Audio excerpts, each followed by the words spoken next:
Hello and welcome back to the forecast for episode 8. The 8th episode. All right. Nice. Let's get into this weekend's games. So 3 games straight against Peoria, one of the top teams in the league. We'll go ahead and get into Friday. We had 2 home games in a row and then 1 away game. Friday, a note before the game starts, the Rivermen sign Devo. SPHL and ECHL enforcer Ryan Devine.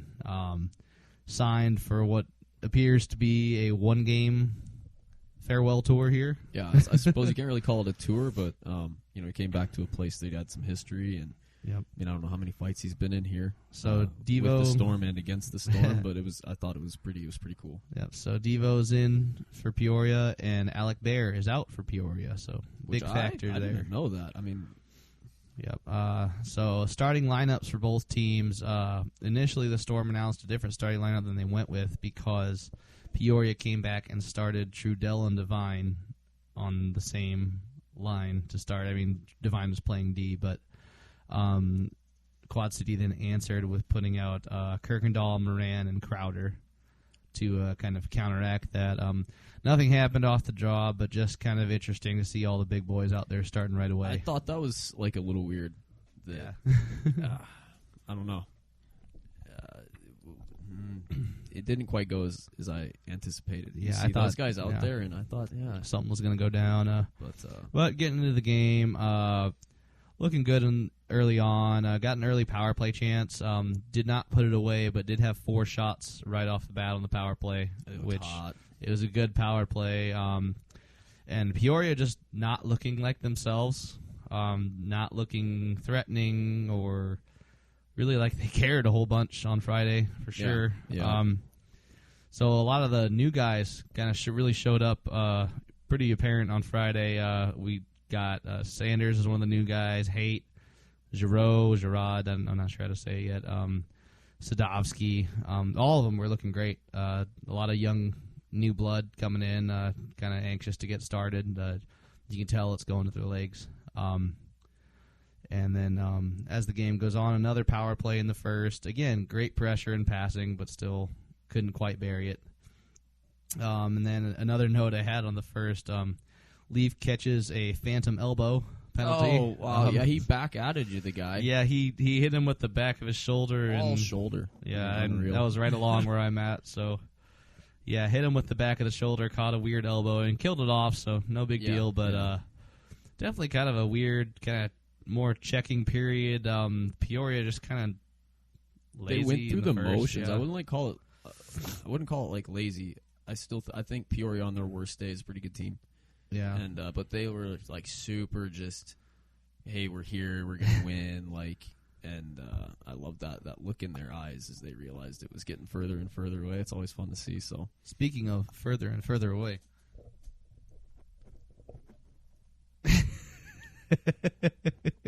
Did you guys just see that?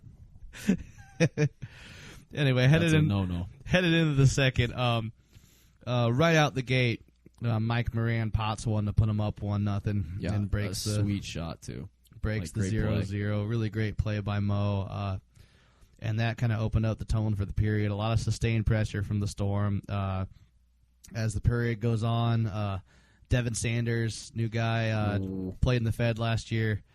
Absolutely turns on the Jets, blows past the defenseman and snipes one far side top corner. It's a breakout. Oh my God! Fast break specialist. What a beautiful goal that was. Sanders is, in my opinion, probably the best new guy that we got signed on right now. Because the speed that kid has is absurd. Yeah, he flies, and he has an absolute rifle too. Absolutely, great shot as well.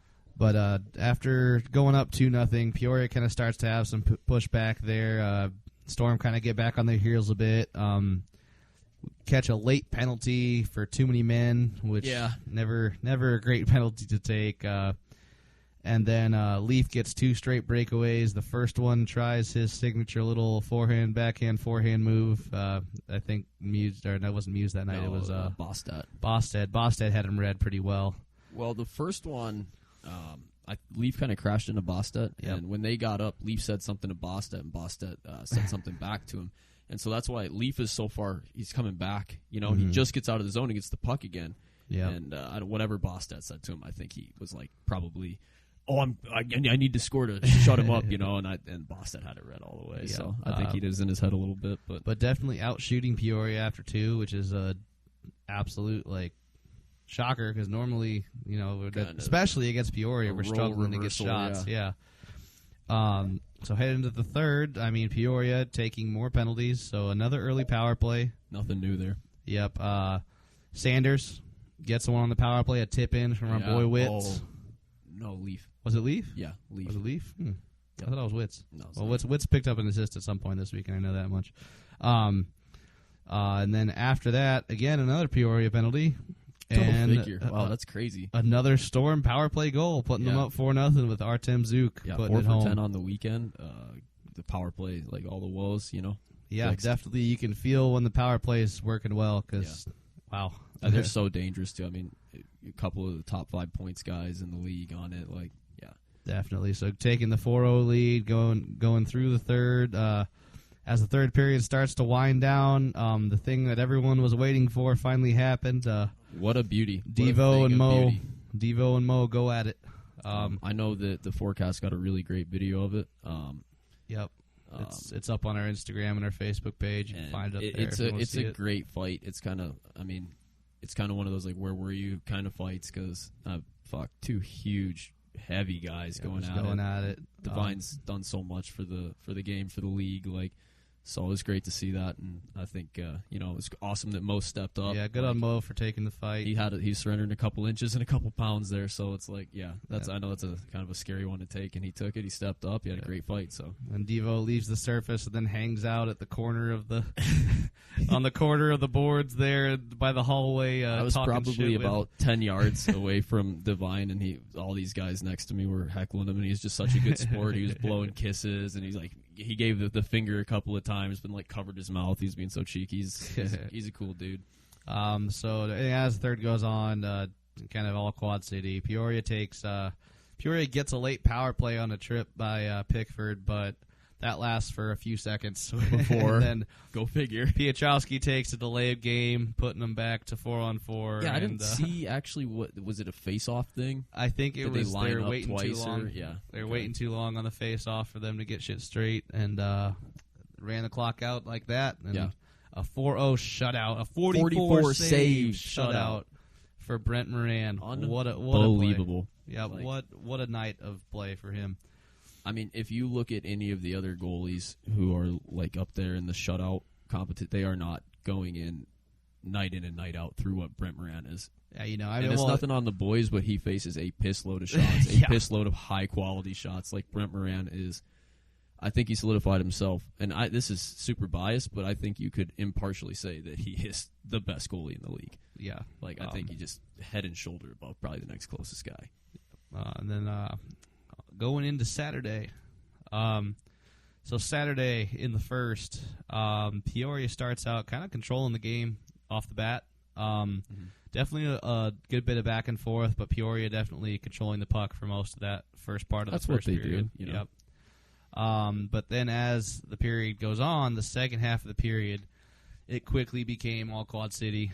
The Storm, again, outshoot Peoria 11-6 in the first, which is absolutely crazy. And then another good note, in the first also, Kirkendall fought Lindbergh, and not really much of a fight. Yeah, a couple of those guys who are maybe not necessarily known for their fighting, they can drop them, but I mean, second option fighters. A couple punches were thrown, and then they just kind of tied up, and Lindbergh just leaned on Kirkendall until he fell over. I think they've played together before. I can't quite remember where, but I'm pretty sure they've played together. I'll look it up and put it up there.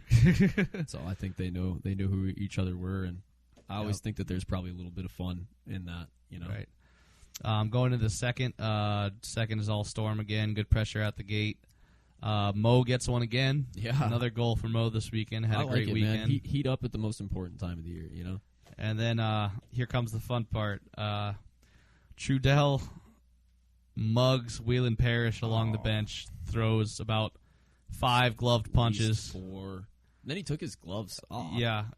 and then starts punching him without gloves. And then at that point, with no linesman or referee stepping in, like, Parrish has to drop the gloves. Otherwise, he's going to get hurt. Yeah. Like, you have to defend yourself. And there. it is positively absurd that Trudell did not take an instigator. It is positively absurd. I was looking at a match. In my book, that's a match penalty. It's situational. I understand that like the rules don't always cover the situations, but the guy's 7 inches taller. He's 60 pounds heavier. He's known for one thing and one thing only. I mean, yeah, and it's somehow, a match in my book. It's yeah, a match. I mean, it's a 1-game suspension. It's fucking brutal. There's no place in the game for that. I mean, so that's street thug shit. Like, doesn't get a suspension for that. Goes off the ice, flips the bird to the fans. Yeah. Thanks to the guy who got the picture. Yep, of it, and then doesn't get a suspension for that, which we've seen is a suspendable offense. Yeah. Free Brent. Yeah. So I don't know. First off, I don't know how that becomes a wash, where everyone they gets both the same took minor penalties. penalties. They both took minors. Yep. Well, they got misconducts too. Oh, did they get team 10s? Okay. But first off, I don't know how it's a wash. I don't know how he doesn't get an instigator. And then secondly, I don't know how it's not a suspension for either fighting someone who is not fighting back or flipping the bird. Like, I don't understand it. That is... The gesture to me is like it's, as a fan, that can get you tossed from the building. Like, yeah, I mean, I was pretty hot. There's kids around, like, and a lot of them, they look up to these guys, and they see them as role models, and that's just not how you conduct yourself. Yep, I was definitely pretty hot after that one. I don't care what team you play for. Like, and then as the game goes after that, lots more penalties going on. The whistle just started going off all period. Killed them off, so whatever. But as it goes on, some phenomenal passing makes it 2-0 Storm with Fournier potting one. Oh, my goodness. Yeah, that was a great one. Yep, and then Peoria almost gets one back, but in an incredible, what I'm assuming is a makeup call, we get a goalie interference penalty and a power play and a power play out of it. So there's the two that we were asking for earlier, I guess. Piotrowski was awfully upset about that one, too. He laid on the ice for about, it was like 30 good seconds. He just laid there. You can't believe you're going to take my goal away from me. And then on the power play, Artem Zuk, once again, puts home a power play goal, putting it 3-0 Storm. You got to love the Zuk. Yep, 3-0 Storm in the second. And I don't know what Cole Crowder did to that official, but, man, he just... would not stop getting called for everything in the book this weekend. Literally everything in the book. Scraping the bottom of the book for calls. So Crowder takes a cross check towards the end of the second.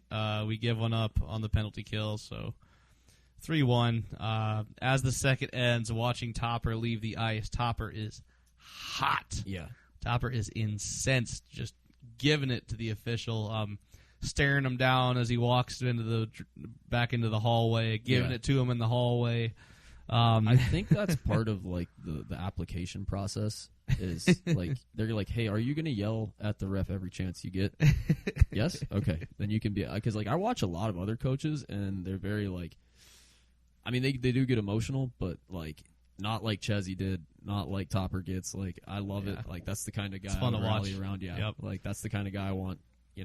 So heading into the third, up 3-1. Pretty heavy checking period. The third, Storm kind of gaining momentum from that fact because, as we've seen over the weekend, Peoria does not play well down. No, I don't think they don't. I don't think they even practice it. Their system's not built around being down. I think they're like, we'll cross that bridge when we get there. Yep. So you can tell in their eyes. They start like looking around. They start looking up at the score. Like. Yeah, they become a completely different team. It's awesome to watch. As the third goes on, Kirkendall gets a quick breakaway and just absolutely snipes one. Good to see him pot one. That was a great play. And then the Storm proceed to kind of just grind the period out. Don't give up any big chances. Their own game. Beat them at their own game. Like if they want to play that way, send it right back to them. Brent stops whatever is needed. Brent's 25 for 26 on the night and pick up the second 69 for 70 on the weekend. Yep, back-to-back wins for the Storm at home against Peoria. Huge 4 points. Absolutely. And then rolling into Sunday, the return of Slim Smirnov. He is back, everyone. And then there's a positive. Going into the negative, right off the gate, have the opening draw, ends up with a draw on our end. little bit slow off the draw, a big fat rebound coughed out, and down 1-0 pretty quickly.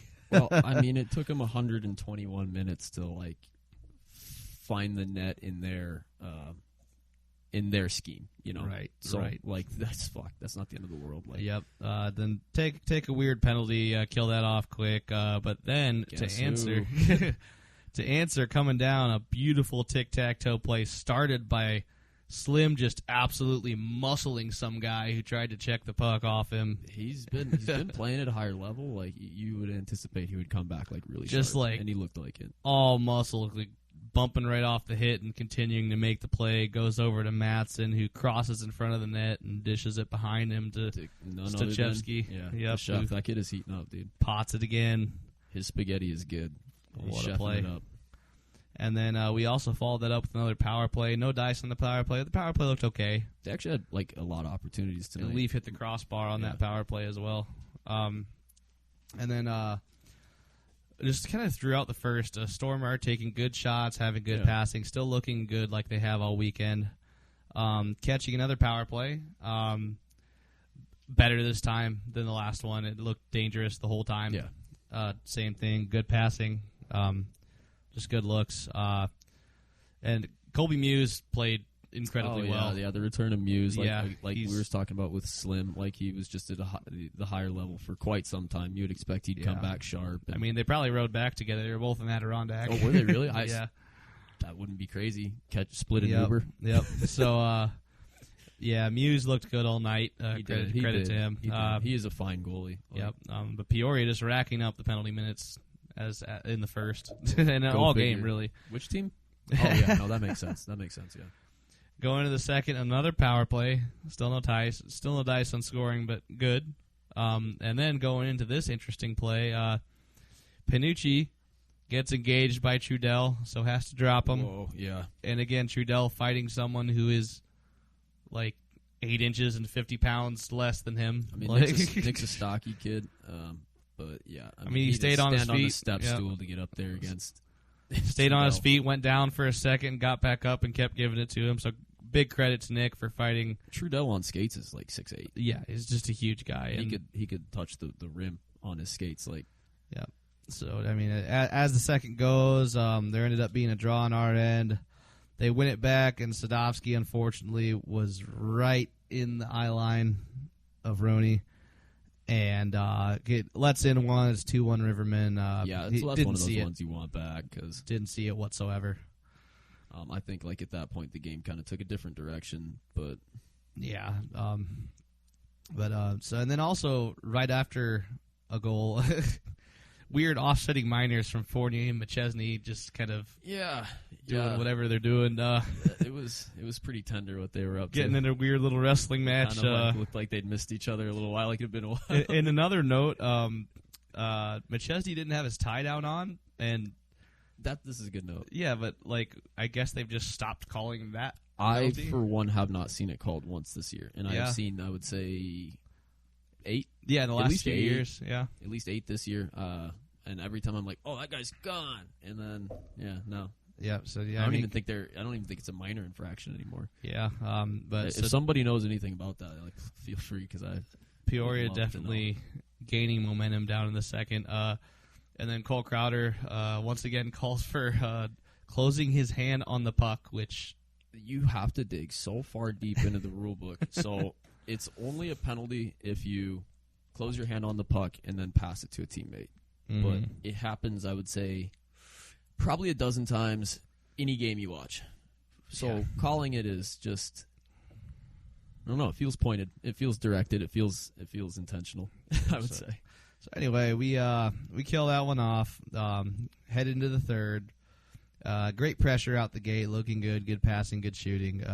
No goals. No goals to speak of in the beginning. And then Panucci gets engaged with Wilkie down low. Yeah. In the corner. Drops him to go with him. And Wilkie squares up with him and then skates away to the bench. Oh, Wilkie tore his helmet off and then kind of turtled his way out of it. And Nooch is chasing him down. And Adenier? Yeah, Adenier. He stepped up which is like, again, I thought that he wasn't much of a fighter. Still is not I feel much of a bad fighter. for Nuch's nose because he definitely got he took one right on the face. And, Yep. But it's still, I really have a lot of respect for Nick, going after a guy like Wilkie. You know that Wilkie's probably not going to go with you, and you know that you're probably going to draw the ire of one of their big guys, and he still did it, and he did it like a fucking man, and that was pretty awesome to see. Yeah, Nick fighting back-to-back towers. Donnie's what 6'6", Yeah, 6'7" on his skates. Another giant guy. Another guy who could touch the rim on his skates. So like, yeah, that's just awesome. The kid is fearless. So Love coming it. away from that fight, though, we also get a power play out of it because Adenier, I'm Wilkie assuming, didn't go back to the bench with. Oh yeah, That's what he got called for. You're was right. Illegal equipment. But Yep. if you watch the replay, he did go back to the bench. I don't know. I think he just got it for being a piece of garbage. So it gives us a power play. We almost snag a goal right out the gate. Gets waved off for being supposedly handed in. No, it was a high stick, is what they called it. But apparently it was a hand. I don't know. That was a weird one. But rolls on. Leaf buries on the power play. And it makes it 2-2, ties it up, crucial in the third. Does that one count? A bunch more penalties go on, just It was super back and forth after that. And then definitely. And then, unfortunately, the puck just kind of hangs out. They were given too much came space. right to him. Too much space, too close to the net. Pass gets through the D. 1,000 goalies in net wouldn't have stopped it. It just came Yep. right to him. And Yep, so 100, 99 times out of 100 it goes in. 3-2 Riverman with a few minutes left. They just kind of try and grind it out, and the Storm pull the goalie. And something they have had, like, I hate to be like negative, but like almost no success with is pulling the goalie this year. Yeah. Almost every single time it goes the other way. So, Yeah, it was they pulled everything out, but yeah, you can't win them all. But Yep. 4 out of 6 is awesome. Now, 3 especially how crucial points they were. 3 well-played games. Yeah. Yeah, they showed up each and every game. I mean, super competitive with the number 1 team in the league. Like, what more can you ask for? No, definitely. Worth every penny. So that'll bring us into the Player of the Week segment here, and I'm going to Nice. go ahead and open this one up. It's got to be the new guy, number 52, Devin Sanders, for me. Yeah, fast break specialist. Had 2 goals, 2 assists, 9 shots over the weekend. Just an absolute standout all weekend long. I would love to see a skills competition, like with the team, like just fastest skater, most accurate shot. I'd love to see that because At this point, that would be Sanders. I would almost put money that Sanders might be the fastest guy because God, he is just the acceleration Straight line speed. is just so fast. Straight line speed, that's 25 miles an hour probably. Right. And for you, player? Yeah, Brent Moran. I mean, even the third game, I think, goes to show you just how valuable Brent Moran is. Like, when he plays, he's the best guy in your team. When he's not playing, you're missing him out there. Like, Brent Moran all day. Honorable mention, Nick Panucci. Like, anyone who's going to go after, or anyone who's going to go toe-to-toe with Trudell and try and put that big lump in his place, he's a winner in my book. We're So. just 6'5" guys in general. Yeah, what a kid, dude. So Brent Moran, obviously, with the player of the week, probably 69 for 70. Yeah, 69 for 70. I mean, did they even make a save percentage that high? Just 99.9. Like, Right. yeah, awesome. Brent Moran for me. Right, so we'll follow it up with the play of the week. For me, the play of the week is going to be, even though we lost the game, the tic-tac-toe play on Sunday from Slim to Matson to Stoge for the goal. Just a beautiful play. It had it all. He had the physical element with Slim just giving the guy the shoulder to bump right off him and keep playing. Excuse me. Matson's disgusting pass and Stoge burying. It's beautiful. Like, when Matson goes, people follow him, and that creates so many holes for him to go across the grain like that. It's like one of his go-to butter moves. And absolutely. Play of the week for you. Yeah, play of the week for me is Sandy's fast break. He dipped. I can't remember who he got under, but he just dipped his shoulder underneath him, put it in the pocket, and loaded it up. Fired it probably about 90 miles an hour upstairs against Bostat. So, or was it Skinner? That was Bostat. Bostat, yeah. So beautiful. What a rip! Like, unbelievable. That he's going places. Going into the standings check-in after this weekend, we got 4 out of 6 points, so not a bad showing at all. Solidify yourself, Yep, we're in 8th place right now, 3 points ahead of Macon, but Macon has played 1 less game. Mm-hmm. We are 4 points back of Knoxville with the same amount of games played. Yeah. and then we are 7 points ahead of Pensacola, which is just a good note because we have them next weekend, but we'll talk about that a little more later. Following up the standings check-in with the roster check-in, a couple notable waves this weekend around. We waived Tyler Van Newton. That's a good. I want to talk about that one. We waived Tyler Van Newton, Adam Oha, and Mike Kosis. But Van Newton, definitely a surprise wave. So, I love that move because on Friday, I didn't. On Friday, I was kind of like, what the heck? That guy's great. And then 3 games later, I'm like, this is why I don't.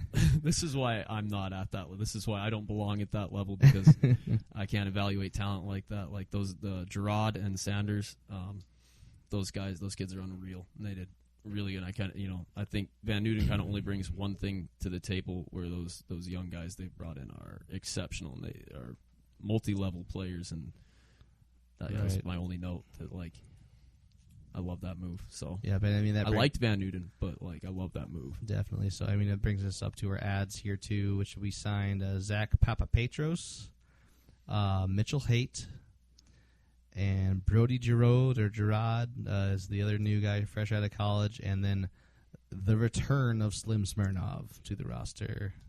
Cue the air horns. And following up with the IR, we have Kogolka still in IR, Nick Levesque, Alex Hudson, and then a note, Dom Dumas was moved to season-ending IR, so he will not be seen for the rest of the year. Man, that's too bad. Yeah, I noticed they gave his number away, so I assumed that he probably wasn't coming back. Well, and also they gave Huddy's number away too. Yeah, they used 26 with Haight. Yep. Yeah. So I think that those jerseys are just given out by size. They are. They are. Because that was Ustaski and there was another number big. Oh, Hudson and now Haight. I think that Haight's a pretty good sized kid too. Oh, he is. Still on call up. Jordan Henderson's with Tahoe, and then Reed Purplelook is with Allen. Oh yeah. Yep. And then on suspension per usual, Jan Salak. You didn't want to call me. And that'll complete our roster check in. We'll go ahead and preview the upcoming week's games here. This is going to be a good weekend. Yeah, we got Pensacola for a couple games, and they are at the bottom of the league handily. We have a Friday and Saturday against them. In net for Pensacola right now, they have Ricardo Gonzalez and A.J. Ruskowski. They're just picking up other teams' third goalies at this point. Well, it looks like these guys are actually doing pretty decently on the year. Gonzalez has a .922 save percentage. He played in Peoria, though, True. Which can push your. I would have an 890 in Peoria and a 2.29 GAA. AJ Ruskowski also looking decent. He has a .921 and a 2.88. So 2 solid goalies. It looks like for Pensacola. See, I hadn't even heard of him before today, so I'm not sure. Me either.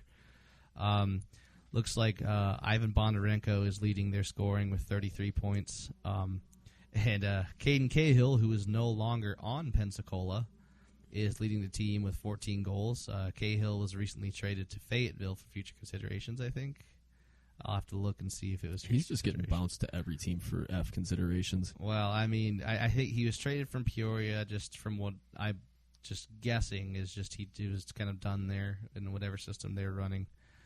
But got traded to Pensacola, which I'm not 100% that he ever really wanted to be there. I think it might have just been the appeal of being in Pensacola, in Florida, That might be nice, yeah. But, then you also have to play Pensacola. I've heard wonderful things about about their arena, about their organization. Just a terrible year for them. I'm not sure. I'm not a big fan of that team, but just from what I've heard, just started with a couple of bad moves at the beginning and dominoed all the way down to the last place. So. Yeah, and then also leading their team in assists is Bondarenko with 26 of his 33 points coming by assist. But yeah, so we have them Friday and Saturday. At this point, all the games are must-wins, but you really want to capitalize on having the last-place team twice in a row. You cannot sleep on it. Because the last time when they came up here, it was a dog walk. Absolutely smashed them. And you just can't, expect that, though, because it's, a good 20-some hour drive down there, 20-odd hour drive down there. gotta keep focused. Don't let the warm Nobody weather. wants to be in last place. Like, they're itching to get out of it, so just can't overlook them. Honestly, I feel like it's gonna sleep. What do they call it? A trap game? Yeah, like a couple of a trap weekend. So, we'll follow it up with checking in with the Nostradamus numbers. Looks like you have finally picked up a couple more points. I told you I was going to heat up at the end. Unfortunately, mark it down. I'm going to heat up at the end. Unfortunately, I also picked up a couple points, so I maintain my 2-point lead with you the pick score. up your points in the worst fashion. You're like a crease crasher with your points. They are awful and they are undeserved, sir. I remain in the lead with the score being 8-6 after this weekend's game. I'm catching up. Predictions for this next week's game. Yeah, I got a couple of good ones. Get the leashes out because it is going to be an absolute dog walk. At least +6 on the weekend. Two wins. Two handy wins. At least +6. For once, I'm going to agree with you. I think we win them both this weekend. And they're going to be blowouts. This is my first all-win prediction, I believe. So now we're toe and toe here. There you go. There will be no movement. No, there will not be. I'm feeling good about it. The keys to the game for this one, for me. Well, shit, I already touched on one of mine. Yeah, well, you're gonna do it again. I'll find a better way to. Yeah, but yeah, for me, number one is gonna be just get on them early. Just come out the gate firing. Put it away early, put the score up in the first, and just keep running it.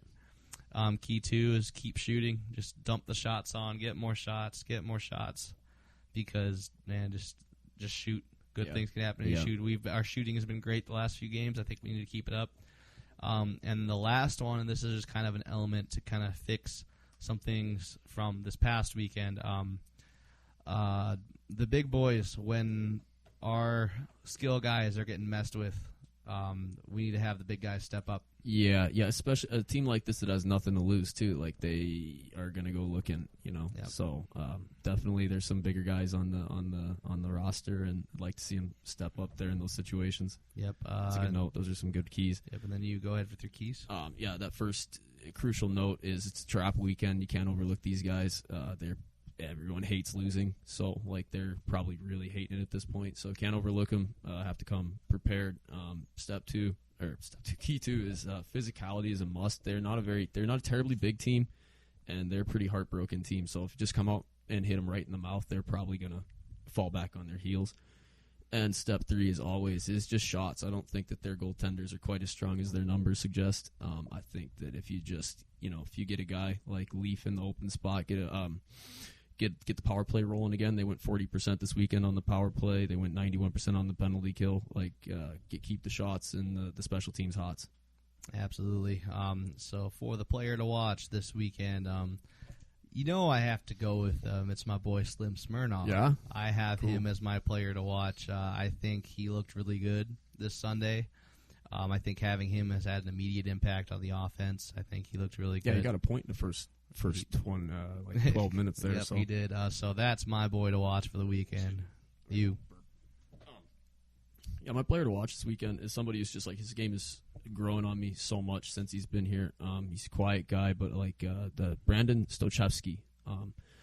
They slotted him with Leaf a lot, and I think they go together like peanut butter and jelly. I think they play a super complimentary game, and it's great. He's my guy to watch. All right, so we're set with the players to watch. We're going to go ahead and take a quick ad break before we get into some talks of maybe some potential proposals for expansion for the league. It'll be fun. Stick around. So this podcast and the forecast is brought to you by Live Well Chiropractic and Wellness. Go where the players go to Live Well. And also, as a special for our listeners, if you go to Live Well, make an appointment, and use the discount code FORECAST, you'll go walking away with a free Storm Any Game voucher. Whoa! On top of getting your great chiropractic care. So that's go ahead. A great deal. Call those guys up and get yourself a free Storm ticket. And this podcast is also brought to you by Fordyce Fence and Deck and Renovation. Johnny over there does great work. Go and see him for any fence, deck, and reno you're going to need. And thanks to both those guys for supporting the podcast. Thanks. At Live Well Chiropractic and Wellness, their staff specializes in more than just chiropractic care. Their services include acupuncture, cold laser, dry needling, infrared light therapy, massage therapy, cupping, ultrasound, and sports physicals. Just like they keep your Quad City Storm on the ice, they have what you need to keep performing, whether it be in the field, at work, or at play. From infants to adults, their skilled practitioners are there to take care of your whole family. Go Storm! All right, and we're back.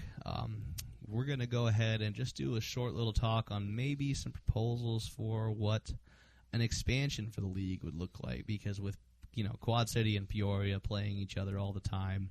Yeah, what is it, 20 this year? Something like that, but it's a preposterous amount of times that they have to play each other. I would love to see a league where I think the max you're playing a team is 10 times. Yeah, so we're just going to go ahead and... fair. 20, maybe it's less, but I'm pretty sure it's 20. It's 20 even, and that's way too many times. I think we'll go ahead and just kind of lay out each of our ideas for the expansion. For me...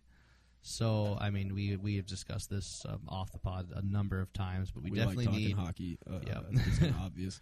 But we definitely need some more mid stops and kind of more northernmost places. I think it may fare best if you were to do maybe a situation where you have two conferences or divisions where you have kind of the north teams and the south teams. Obviously, we would need to add a good bit amount of teams to make this work. And places I've looked at, I've just kind of judging on the criteria that A, they've either had hockey there before or have a rink that can accommodate an SPHL team. I've been looking at Louisville. Louisville used to have the Ice Frogs back in the day. Yeah. And I looked at their attendance numbers from back then. Again, a lot has changed. So is that where the Thoroughblades were too? Kentucky Thoroughblades. I'm not sure if they were there elsewhere. I'll have to look that up. I have a different Kentucky one. Yep, I'll put that up here. But I had down Louisville because it looks like their attendance numbers back in the day were more than enough to support an SPHL team. It's a big city. It's a huge city. And I think it's a good midpoint right there, just a little bit away from Evansville. I mean, Kentucky, it is actually more north than you think, but, hey, you say Kentucky and you think south. So right, I think it's actually a perfect state for a stepping stone. And then the second one that I had here was, so we all know, or at least if you're involved in hockey in the Iowa, Illinois area, we've all heard of the Iowa Heartlanders having struggles over there in Iowa City trying to draw people to the ECHL games that they're playing. And I think that they have a great location, and I think that they have a great arena. Oh, the Extreme, yeah. And the branding is also quite good, but the problem, I think, is the ECHL is too steep of a league for that area, and the marketing seems to not be able to figure it out. So maybe with a different ownership group, and in the SPHL... I mean, I'm pretty sure their ACHA team has bigger draws. Their college ACHA team has bigger draws, so... Whatever they're doing, it's not working, and it's tough to see. I literally have never even ventured out to. I haven't either. Check it's out like a game. 45 minutes away. I remember when they announced it. I think it was 2016, and I was like, I was hyped. Awesome, that's cool. But then they announced the Storm, and I was like, bye. Never mind. I kind of will always have this personal grudge against the Coast for killing the Mallards, and I mean maybe not killing it, but.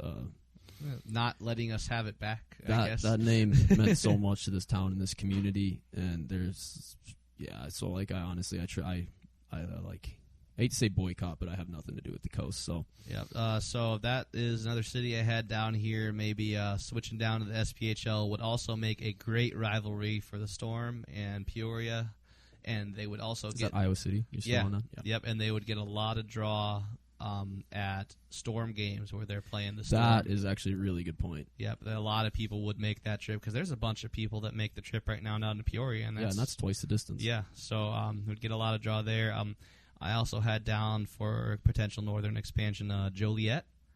Oh, in kind of a Chicago area, yeah. Just far enough out to where you're not going to get the people who are like, oh, you'll be able to draw in the people who don't want to pay the big money to go to a Blackhawks game. Yeah. And don't want to travel into the city for it. The 3 hours it takes to get from 20 miles an hour. Right. So I had Joliet down, and then I believe this city has had an SPHL team. I'll have to look, but I know they've had a number of different pro hockey teams over the years. Dayton, Ohio. Oh, what? Yep, Dayton, Ohio. I have down. That's one of mine. Yep, Dayton, Ohio. I had down as expansion. So, if these teams were to install teams in their cities and in their arenas, what potential conferences or divisions would look like in the North or Northern Division? You would have Evansville, Quad City, Peoria, Iowa City, or Coralville, whatever. Joliet, Dayton, and Louisville. That would be the North Division. Mm-hmm. In the South, you would have Pensacola, Huntsville, Roanoke, Birmingham, Fayetteville, Knoxville, and Macon. So it looks like you'd have 7-team divisions. Yeah, 14 teams total. You're talking about 4-team expansion. Yep. And so that would make an interesting picture for playoffs. It would also cut down on a lot of travel. Yeah, I would like to see the playoffs tightened up a little bit and less sporadic. Like 1 versus 8 just doesn't really work when it's Fayetteville and Peoria. Right, and you'd be able to play games just kind of more like you'd be able to play a couple different teams in a weekend on a road, like you were saying, aside from having to play the same team 3 times. Right, it just kind of feels like, when I was a kid, that's like how we played. We would go out, and then that's who we played that weekend. We come back, this is the professional level, and, to a certain extent, we are paying customers, and, sometimes I would like to see maybe a different team this weekend. It's pretty possible, and I get it. It's not a super wealthy league, but these are just ideas. So just potential ideas for expansion. And so for you, yeah, let's hear your proposal here. So I love the Chicagoland ideal. It's quite a bit north. I think 4 teams is too many. 4 teams is kind of, I don't know. Let me look what happened with the Fed. I'm more of a slow and steady guy. So any 2 combinations of a Chicagoland team, but that's kind of north. Lexington, Kentucky, for me, is one that I think is a big spot. I was actually just over there around the New Year, and it's a nice spot. I didn't really do a ton of homework or anything. I don't know if it's a great market for it or not, but another one like Dayton, Ohio. I think Kentucky and Ohio are great spots. That's going to give you that middle ground where you can get teams from the south to go up there. Maybe you can take, Pensacola could go to Lexington and then Evansville over 1 weekend. And, I think that's only 5 or 6 hours each instead of 1 18-hour drive out. So what I had, Kentucky. Dayton, Ohio is one. They have a huge history of teams I remember the Dayton Gems, always been around multiple different leagues, CHL, East Coast. Yeah, Quad City played Dayton a number of times over the years. I love that logo, the Dayton. They had a bunch of different colors and stuff, but yeah, I love that logo. I just thought it was such a cool logo. So Dayton, Ohio, Lexington, Kentucky would be really good, I think. Yeah, definitely. Clarksville, Tennessee has a badass brand new rink. I don't know if they've got a team yet or what, but it's it's I would say comparable to the Ford Center. It's that kind of rink. It's brand new, sharky, sparkly and shiny. It's brand new, sharkily and spiny. Sparkly. You heard it here first, new. people. The rink in Clarksville, Tennessee, and I'll bet you, I'm a betting man, and the Fed is gonna put a team there, and that would just be such a shame. Well, breaking news: the Fed actually just put a team right here in the backyard, right there. It's right over there. The pool is frozen, so the Fed decided. Oh yeah, you can put people all around the pool, so there's enough to have a team, right? And I went to the Fed management and I was like, "Hey, here's a 20. Give me a team." And I think the best part about the Fed is on the ownership side is you don't even have to pay your players. It's volunteer work. It's like firefighters. God, stay away from that league. They what they do is so inhumane. I hear just horror stories. Some of these guys, they come out and their only platform is Facebook, you know? Yep. And it's I feel terrible because it's part of me would kill to live that dream. But, if you really make it and you're at what cost? Yeah, dude, not getting paid, like sleeping like 6 guys in a house, like that sounds awful, man. Like, right. So yeah, anything we could do to be increase that distance between, because I hate how they say the Fed and the SPHL are both single A, because I swear it's like it's like A+ and A-. Yeah, A.5.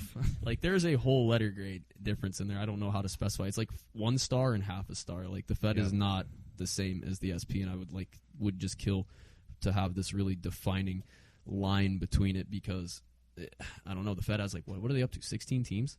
It's more than that now. I feel like Yeah. I have no idea. It's a lot. And, But yeah, geez. So yeah, but yeah. Thanks for playing that little game with us. That's something we love talking about. So I just figured we would just share with you guys and see what you guys think. See if you guys have any different ideas for expansion. I would love to hear what you think. Mine's a little more like kind of big risk, but just for the fact of having conferences would be mine. And yours makes a little more sense. I think more of an east, like you go north-south. I think more east-west. That's just like it's potato. It's the same thing. Right, for sure. Super fun. Yeah. Well, thank you guys for joining us for this time around on it was a the great forecast. Week. Go Storm. Yep. Stay tuned for next week's episode. We'll see you next time. See ya. Thanks.